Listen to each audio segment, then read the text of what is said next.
શ્રી સ્વામિનારાયણ ગુરુકુળ રાજકોટ સંસ્થાન આયોજિત SGIS online ગુરુકુળમાં આપ સર્વે મિત્રોનું હાર્દિક સ્વાગત છે.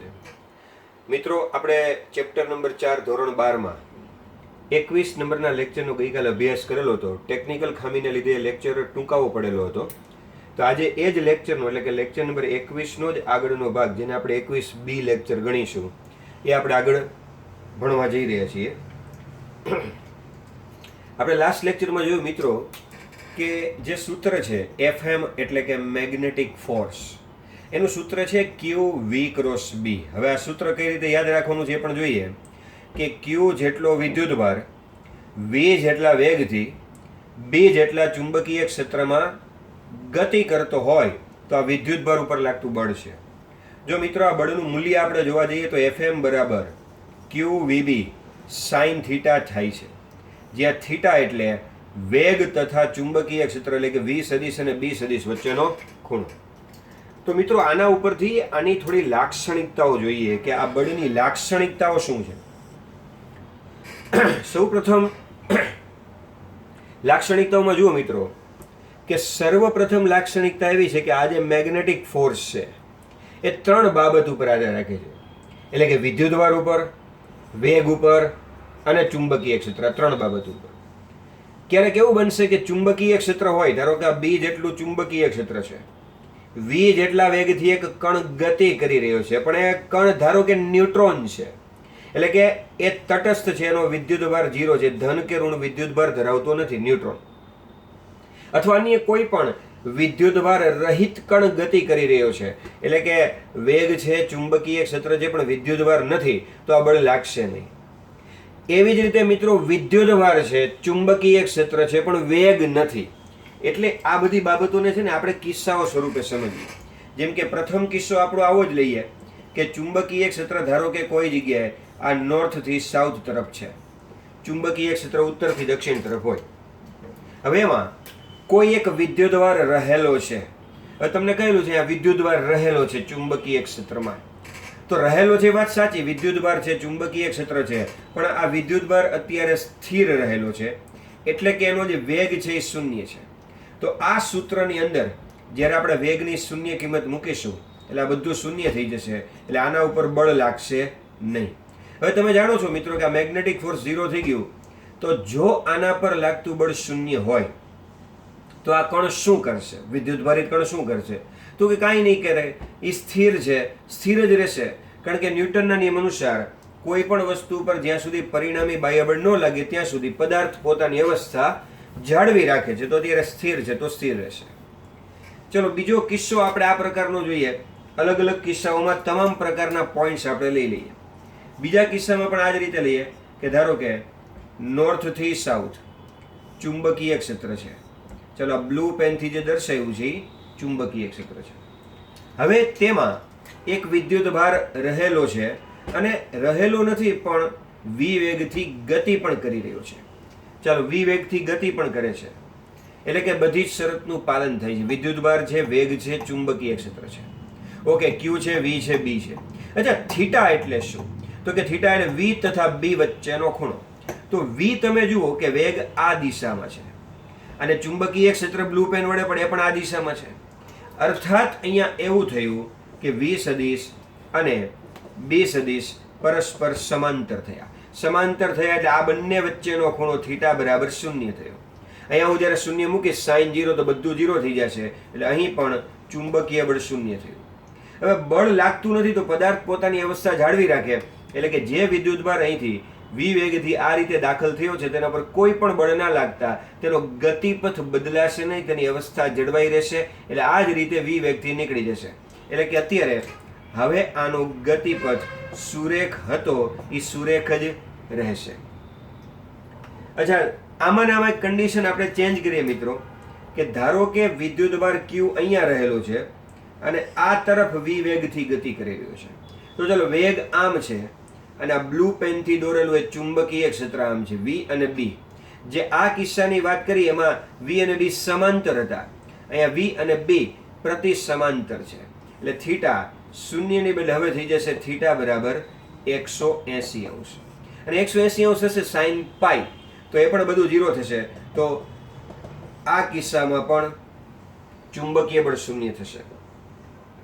એટલે કે જો કોઈ વિદ્યુત ભારિત કણ ચુંબકીય ક્ષેત્રમાં આ રીતે સમાંતર અને સુરેખ પથ ઉપર દાખલ થાય તો એ જ વેગથી એ આગળ નીકળી જાય, કારણ કે એના પર બળ શૂન્ય લાગશે. હવે મિત્રો આપણે થોડી દિશા વિશે પણ આની ચર્ચા કરીને પછી આગળના કિસ્સાઓ જોઈએ. કિસ્સાઓ ઘણા બધા છે. આમાં દિશા કઈ રીતે આપણે વિચારશું? તો કે દિશા એટલે આ V અને B વચ્ચેનો ક્રોસ ગુણાકાર.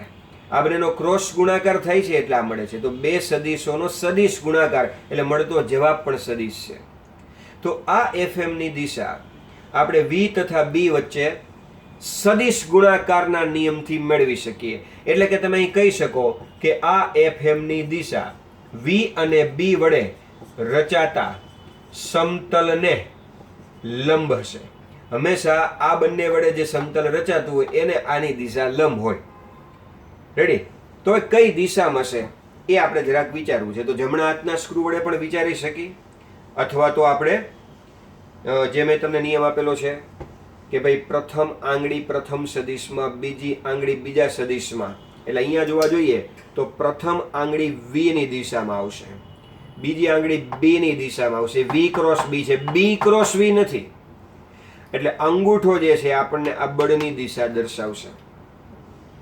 તો હવે આના ઉપરથી આપણે એક ત્રીજા નંબરનો કિસ્સો લઈએ છીએ એટલે વધારે આઈડિયા આવશે આપણને કે ચુંબકીય ક્ષેત્ર ધારો કે નોર્થથી સાઉથ તરફ આ દિશામાં છે. ચલો, આ દિશાના ચુંબકીય ક્ષેત્રમાં એક વિદ્યુત ભારિત કણ ધારો કે અહીંથી આ રીતે દાખલ થયો, એટલે કે આ એનો V વેગ. હવે તમે જોઈ શકો છો કે V વેગ આમ છે અને રેડ લાઇનથી દોરેલું ચુંબકીય ક્ષેત્ર આમ છે. એટલે કે અહીં V તથા B પરસ્પર લંબ છે. પરસ્પર લંબ હોવાથી આ બંને વચ્ચેનો ખૂણો θ 90 થશે. અને આ સૂત્રની જ્યારે આપણે sin 90 મૂકીશું તો sin 91 કે જે સાઇનની મેક્સિમમ કિંમત છે એટલે બૈચું QVB. તો હવે આ જે મેગ્નેટિક ફોર્સ છે એ અત્યારે મહત્તમ લાગશે. અને કેટલું લાગશે? તો કે QVB જેટલું લાગશે. તો ચાલો, મહત્તમ બળ QVB લાગ્યું આના ઉપર અત્યારે, કે જો ચુંબકીય ક્ષેત્રમાં વિદ્યુત ભારિત કણ લંબ રૂપે દાખલ થાય તો આટલું બળ લાગે છે. હવે આ બળ કઈ દિશામાં લાગે છે? તો કે આપણે ક્રોસ ગુણાકારનો નિયમ કીધો, થમ્સઅપનો પણ એક નિયમ મેં સમજાવેલો છે અને આ નિયમ પણ છે. તો ચાલો આપણે આ નિયમ યુઝ કરીએ. કઈ દિશામાં છે વેગ? તો કે વેગ આ દિશામાં છે. તો ચાલો, વેગ આ દિશામાં. ચુંબકીય ક્ષેત્ર કઈ બાજુ છે? તો કે ચુંબકીય ક્ષેત્ર રેડ પેનથી આ દિશામાં છે, એટલે કે આ. તો આ છે ચુંબકીય ક્ષેત્ર છે, આ છે વેગ છે. હવે આને આપણે અહીંયા ગોઠવીએ, જે વસ્તુ આકૃતિમાં છે એ જ વસ્તુ અહીંયા રાખું છું. તો આપણે જમણા હાથની પ્રથમ આંગળી પ્રથમ સદિશમાં એટલે કે V ની દિશામાં રાખવાની છે. તો V આ તરફ છે, તો જમણા હાથની પ્રથમ આંગળી મેં આ રીતે ગોઠવી દીધી કે ચાલો ભાઈ V ની દિશામાં. રેડી? હવે બીજી આંગળી એ મારે ચુંબકીય ક્ષેત્રમાં રાખવાની છે.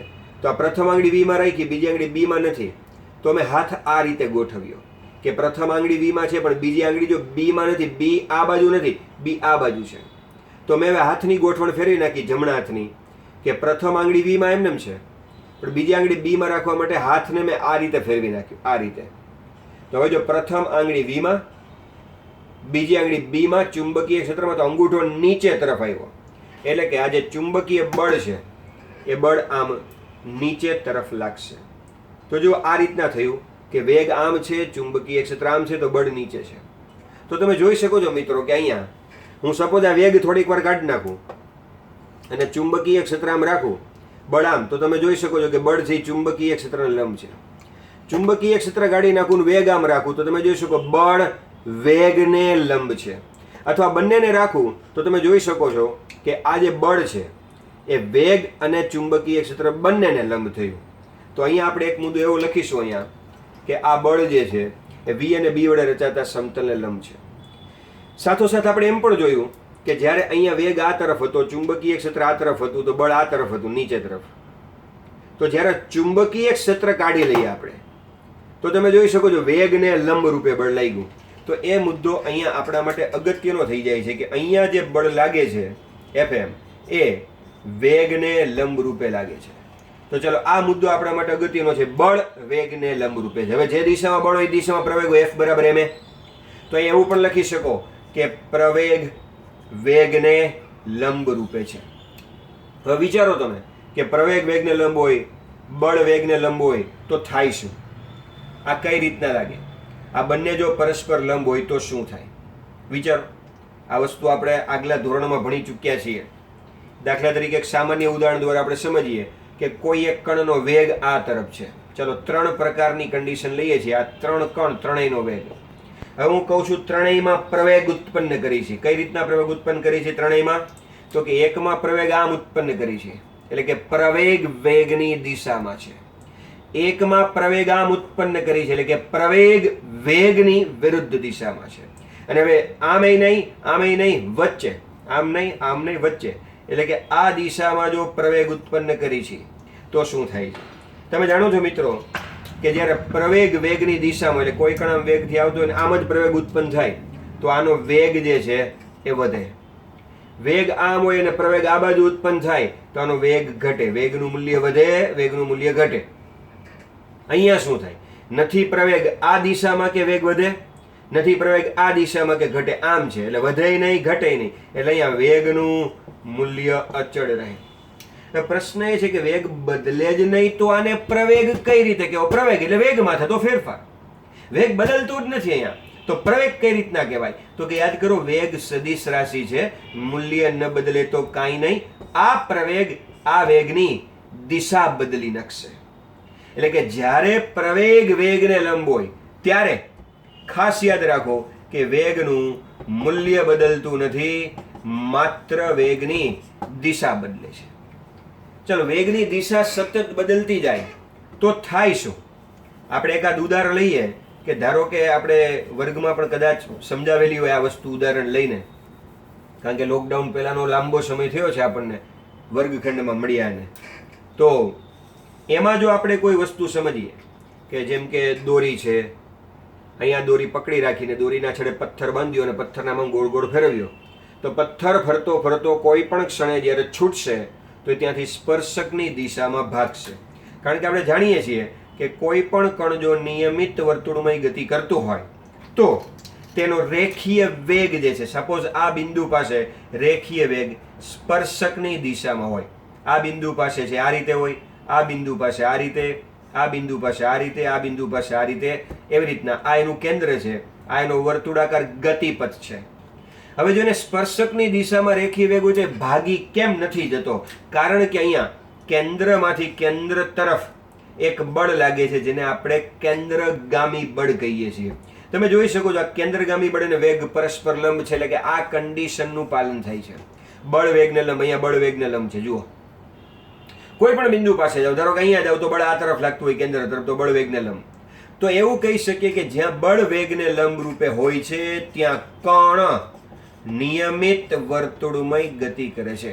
અર્થાત અહીંયા એવું જ થશે કે જ્યારે ચુંબકીય ક્ષેત્ર આ તરફ છે, આ વિદ્યુત ભારિત કણ આમ લંબ રૂપે દાખલ થશે એટલે એના ઉપર લંબ રૂપે આમ નીચે તરફ બળ લાગશે. આપણે વાત કરીએ એમ કે નીચે તરફ બળ લાગવાથી એ અંદર જઈ, ચુંબકીય ક્ષેત્રની અંદર જઈ નિયમિત વર્તુળમય ગતિ કરવા લાગશે. એટલે કે ધારો કે ચુંબકીય ક્ષેત્ર આમ, વિદ્યુત ભારિત કણ આમ, આ રીતે બળ લાગ્યું તો આમ જઈને અંદર નિયમિત વર્તુળમય ગતિ શરૂ કરી દેશે. ચલો, આ નિયમિત વર્તુળમય ગતિમાં બીજું શું થતું હોય છે આપ જાણો છો? નિયમિત વર્તુળમય ગતિમાં મેં કહ્યું તેમ વેગનું મૂલ્ય બદલાતું નથી. તો પછી જ્યારે ગતિ ઉર્જા ગણવાની આવે કે જે કણ નિયમિત વર્તુળમય ગતિ કરી રહ્યો છે તેની ગતિ ઉર્જા થાય 1/mv². તો 1/mv² માં 1/2 અચળ છે, કણ જે ફરે છે એનું દળ અચળ છે અને વેગનું મૂલ્ય પણ અચળ છે. તેનો અર્થ એમ થયો કે અહીંયા ગતિ ઉર્જા જે છે એ મિત્રો અચળ થઈ, ગતિ ઉર્જા બદલાશે નહીં. એટલે કે ગતિ ઉર્જાનો જો ફેરફાર ગણું ડેલ્ટા કે, તો ડેલ્ટા કે થશે મિત્રો શૂન્ય. ગતિ ઉર્જાનો ફેરફાર શૂન્ય થશે. એટલે તમે કાર્ય ઉર્જા પ્રમેય ભણી ગયા છો, યાદ હોય તો મિત્રો, કે કાર્ય એટલે ગતિ ઉર્જાનો ફેરફાર. કાર્ય ઉર્જા પ્રમેય આ ટોપિક તમને આવ્યો હશે. અહીંયા આપણે એમ કીધું કે ગતિ ઉર્જા અચળ છે અને ગતિ ઉર્જામાં ફેરફાર 0, તો એનો અર્થ એમ કે કાર્ય 0. તો અહીંયા કણ ઉપર કાર્ય થતું નથી. જે પણ કણ નિયમિત વર્તુળમય ગતિ કરે છે તો એના ઉપર કાર્ય થતું નથી, કાર્ય થઈ ગયું શૂન્ય. હવે એક વચ્ચે વાત અહીંયા એ નોંધી લઈ મિત્રો કે આપણે એમ કીધું કે આ ધન વિદ્યુત ભારિત કણ આમ દાખલ થયો એટલે આપણને આ સૂત્ર પ્રમાણે પહેલી આંગળી વેગમાં, બીજી આંગળી બીમાં ચુંબકીય શ્રમ અંગૂઠો અંદર. પણ માનો કે આ કણ છે એ ઋણ વિદ્યુત ભારિત કણ હોત તો શું થાય? તો કે ઋણ વિદ્યુત ભારિત હોત તો અહીંયા આપણે માઇનસ ક્યુ લેવાનું થાય. જ્યારે સદિશ સ્વરૂપમાં લખો ત્યારે માઇનસ ક્યુ. તો એનો અર્થ એવો થઈ જાય મિત્રો કે વી ક્રોસ બી ની જે દિશા મળે છે એના કરતા માઇનસ ઉલટી દિશામાં બળ લાગે છે. એટલે કે જો આ કણ ઋણ વિદ્યુત ભારિત હોત તો પ્રથમ આંગળી વેગમાં, બીજી આંગળી ચુંબકીય ક્ષેત્રમાં. એટલે જો આ કણ ધન છે તો આ બાજુ બળ લાગે નીચે, પણ જો ઋણ હશે તો આના કરતા ઉલટું એટલે ઉપર તરફ બળ લાગશે. તો આમાં ફરક ખાલી એટલો પડશે કે ધન અને ઋણ વિદ્યુત ભારોમાં જે ધન ઉપર લાગતું હશે એના કરતા ઋણ ઉપર ઉલટું બળ લાગશે. તો બળની લાક્ષણિકતામાં આપણે ત્રીજો મુદ્દો એ લખવો જોઈએ કે ધન વિદ્યુત ભાર પર લાગતા બળની દિશા કરતા ઋણ વિદ્યુત ભાર પર લાગતું બળ કઈ દિશામાં હોય છે? તો કે વિરુદ્ધ દિશામાં હોય છે. જો આપણે બળની લાક્ષણિકતાઓ ભણતા હોય તો આપણે 3 લાક્ષણિકતાઓ પર ખાસ ફોકસ કરવું જોઈએ. હવે આપણે આગળ જઈએ મિત્રો અહીંયા કે આપણે એમ કીધું કે ત્રીજા નંબરના કિસ્સામાં ચુંબકીય ક્ષેત્રમાં લંબ રૂપે કણ દાખલ થયો. એટલે વી અને બી લંબ થયા, બંને વચ્ચેનો ખૂણો θ 90 થયો. કણ ઉપર લાગતું બળ મહત્તમ QVB જેટલું થયું. આ બળ વેગને લંબ રૂપે થયું એટલે પ્રવેગ વેગને લંબ રૂપે થયો, જેને પરિણામે વેગનું મૂલ્ય નથી બદલતું, માત્ર વેગની દિશા બદલે છે. કણ નિયમિત વર્તુળમાં ગતિ કરે છે, ગતિ ઉર્જા અચળ રહે છે, ગતિ ઉર્જાનો ફેરફાર 0 થાય છે, પરિણામે કાર્ય શૂન્ય થાય છે. એટલે આવા કણ ઉપર કાર્ય થતું નથી. તો હવે વાત કરીએ વેગમાન વિશે.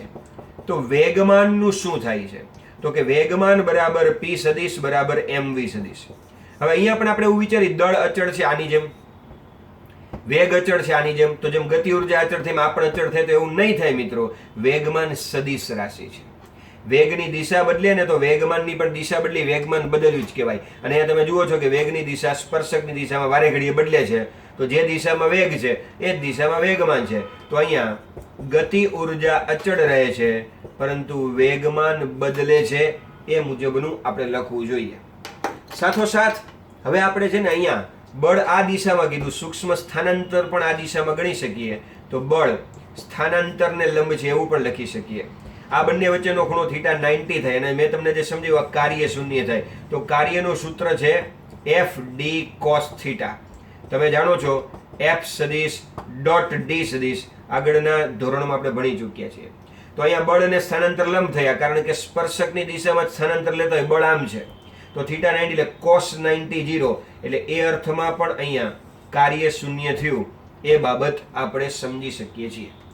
તો મિત્રો આ રીતે આપણે ત્રીજા નંબરના કિસ્સાની ચર્ચા કરી.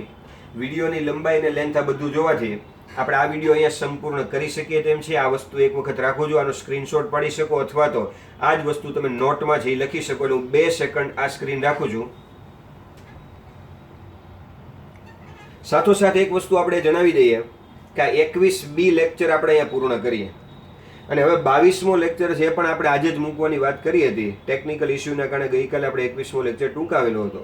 તો એ પણ હમણાં જ આપણે અત્યારે થોડી વારમાં મૂકીએ છીએ 21B તથા 22મો લેક્ચર. તો અહીંથી આગળનો ટોપિક આપણે લેક્ચર નંબર 22માં લઈ જઈએ છીએ. તો આટલું તમે તૈયાર કરી રાખો, નોટમાં પણ લખી રાખો. જય સ્વામિનારાયણ.